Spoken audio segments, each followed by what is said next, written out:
सुखदेव जी कहते यदा सभायाम कुरुदेव देव्या, क्या बढ़िया विशेषण, कुरुदेव देव्या, वस्तुतः कुरुकुल की देवी थी ये द्रौपदी, उस पवित्र वंश की पूज्या थी, कुल वधू थी, उसकी पूजा होनी चाहिए थी। जिसके केश राजसूय यज्ञ के यज्ञांत अभिवृत स्नान से भीगे हुए थे, उस द्रौपदी के महासती के पवित्र केशों को कुरुराज सभा में दुष्ट दुशासन ने घसीट करके पकड़ पकड़ करके घसीटा। केशाभिमर्शम सुत कर्म गर्यम, उसके पुत्र का बहुत निंदित वह कर्म था, लेकिन दुख की बात थी नवारयामास, उसने एक बार भी मना नहीं किया कि ऐसा अत्याचार मेरी कुल वधू द्रौपदी के प्रति इस सभा में नहीं होना चाहिए। और द्रौपदी ने अपने आंसुओं के जल से अपने वक्षस्थल पर लगे हुए केसर कुंकुम को धो डाला था। वो केसर कुंकुम जो वक्षस्थल पर लगाया गया था, वो आंसुओं के जल से मिश्रित होकर के वो बह रहा था, टपक रहा था। और उस समय उस भरी सभा में दुशासन को आज्ञा दी गई कि तू इसे निर्वस्त्र कर और नग्न कर मेरी जंघा पर बिठा। उस समय भीमसेन ने कहा था, अरे दुष्ट दुर्योधन, तेरी जंघा पर पतिव्रता द्रौपदी नहीं, मेरी प्रचंड गदा बैठेगी जिससे तेरी जंघा विदीर्ण हो जाएगी, प्राण जाएंगे तेरे गदा के प्रहार से। मैं युद्ध में तेरी जंघाएं तोड़ूंगा जिन पर तूने द्रौपदी को बिठाने का की प्रतिज्ञा की है।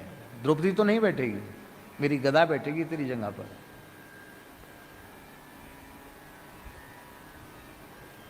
फिर भी नहीं सुना गया उन दुष्टों के द्वारा। द्रौपदी के पवित्र वस्त्र को पकड़कर दुष्ट दुशासन खींचने लग गया। द्रौपदी बिचारी क्या कर सकती थी, 10,000 हाथियों का बल था दुशासन में। द्रौपदी ने एक बार उस धर्म सभा की ओर देखा जिसमें बड़े बड़े महापुरुष बैठे थे, द्रोणाचार्य, कृपाचार्य, अश्वत्थामा, ये सब ऋषि पुत्र हैं। अश्वत्थामा भी तो ऋषि पुत्र है। भीष्म पितामह, द्रौपदी के 5 पति भी बैठे थे। एक एक करके सबकी ओर देखा, लेकिन सबकी नजर नीची थी। पांडव भी नीचे देख रहे थे।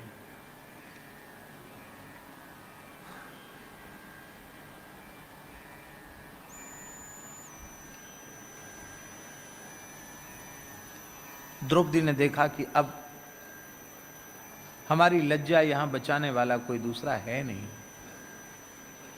दाक्षिणात्य एक आचार्य हुए हैं श्री पराशर भट्टाचार्य स्वामी, उन्होंने श्री गुण रत्न कोश नाम का ग्रंथ लिखा जिसमें श्री जी की महिमा का विशेष रूप में वर्णन है, श्री जी के वैभव का वर्णन है। तो उसमें वो लिख रहे हैं कि द्रौपदी ने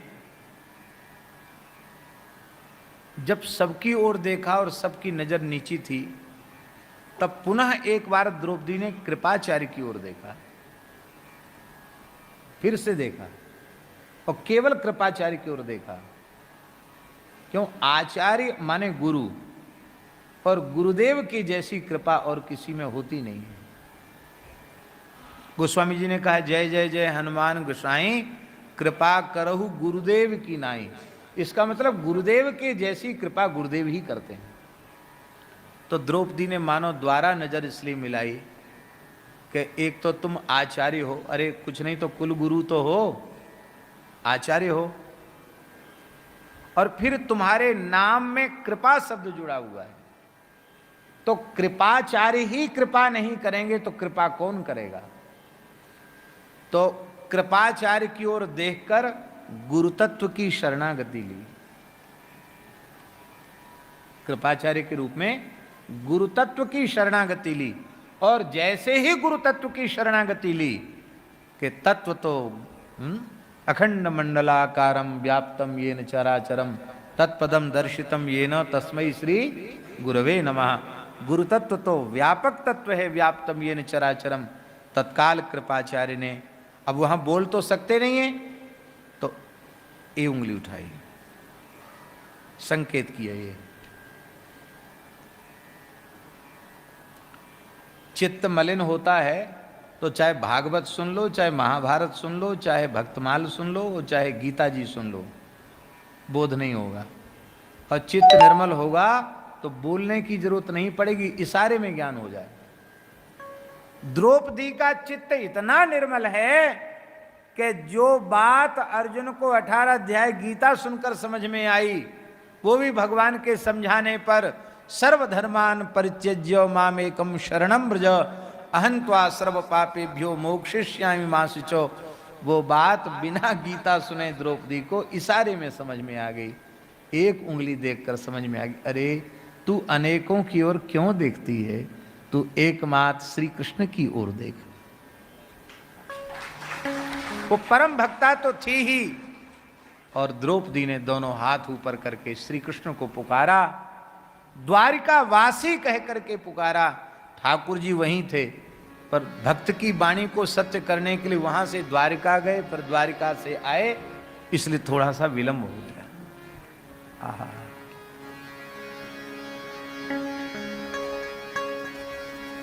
जिस समय द्रौपदी ने भगवान को पुकारा, उस समय भगवान भी द्वारिका में रुक्मिणी के साथ चौसर खेल रहे थे।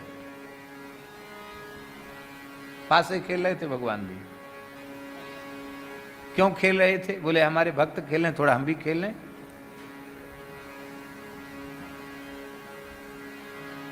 जैसे ही द्रौपदी ने पुकारा, भगवान उठ के खड़े हो गए। रुक्मिणी ने कहा क्यों खड़े हो रहे हैं? देखा भगवान एकदम आवेश में। रुक्मिणी ने चरण पकड़े, प्रभु मैं समझ गई, भक्ता द्रौपदी की पुकार से आप व्याकुल हैं, क्या करना चाहते हैं? कहा देवी रोको मत।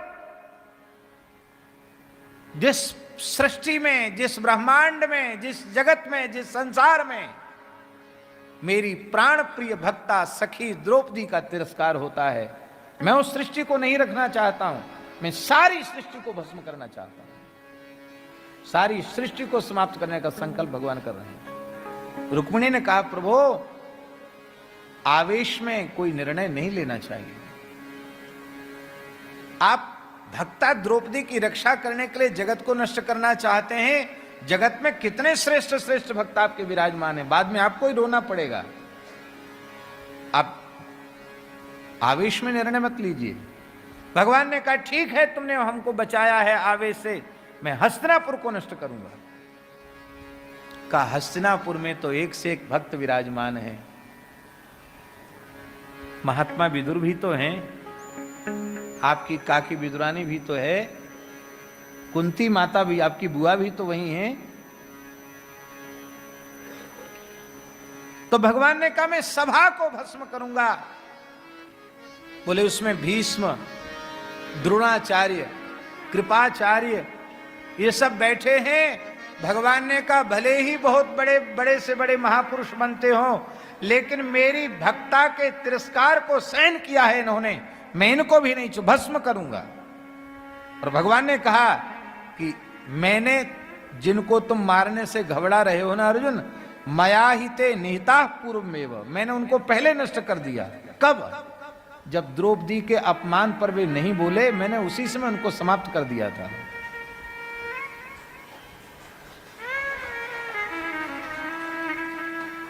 यद्यपि सब ठाकुर जी की लीला है, लेकिन यह प्रेरणा है कि इस प्रकार का अत्याचार अन्याय हो रहा हो तो बिना किसी संकोच के बोलना चाहिए। बहुत बड़ा अपराध था। तो मैं नहीं मान सकता, सभा को भस्म करूंगा। कहा नहीं प्रभु, ये भी ठीक नहीं, क्योंकि आप द्रौपदी की रक्षा करने के लिए सबको भस्म कर रहे हैं। अरे द्रौपदी का सुहाग भी तो वहीं बैठा है, पांचों पांडव भी तो वहीं बैठे हैं, वे भी भस्म हो जाएंगे तो द्रौपदी तो फिर सती हो जाएगी। वो महासती है, पतियों के बिना जीवित नहीं रहेगी। तो आपका उद्यम ही व्यर्थ हो जाएगा। इसलिए आप और कुछ विचार कीजिए, आप सभा को भस्म करने का संकल्प नहीं कीजिए। तो वो पंक्ति बाबा लिखने योग्य है। श्री पराशर भट्टाचार्य स्वामी कहते हैं, द्रौपद्याः परिभवम दृष्ट्वा, द्रौपदी का अपमान देखकर भी भगवान ने क्षमा कर दिया। कहते द्रौपद्याः मंगलसूत्र रक्षार्थम, द्रौपदी के मंगलसूत्र, द्रौपदी के संबंध से पांडव बचाए गए, वो भी नहीं बचने वाले थे। आहा। अच्छा एक बात बताओ, भगवान सबसे ज्यादा भीमसेन से प्रसन्न क्यों थे?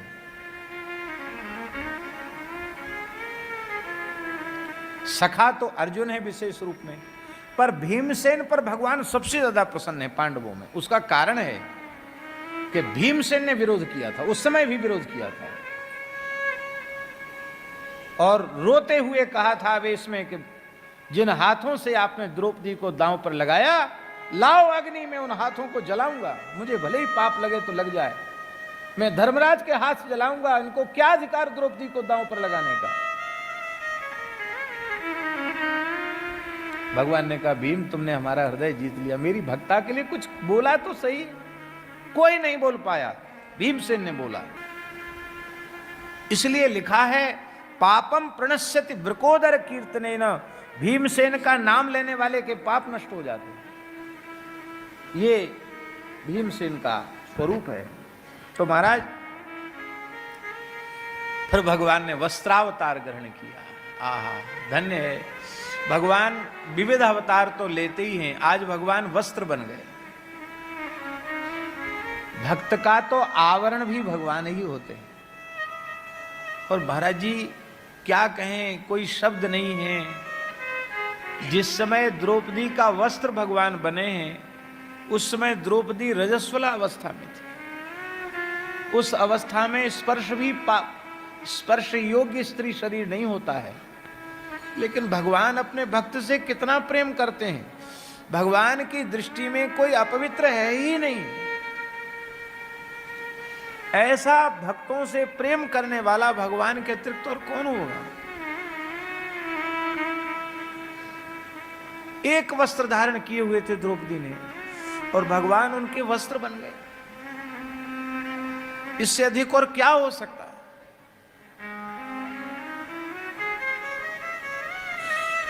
ऐसे भगवान को छोड़ करके यदि किसी का संसार में प्रेम हो गए, तो उससे बड़ा दुर्भाग्य और कोई दूसरा है ही नहीं।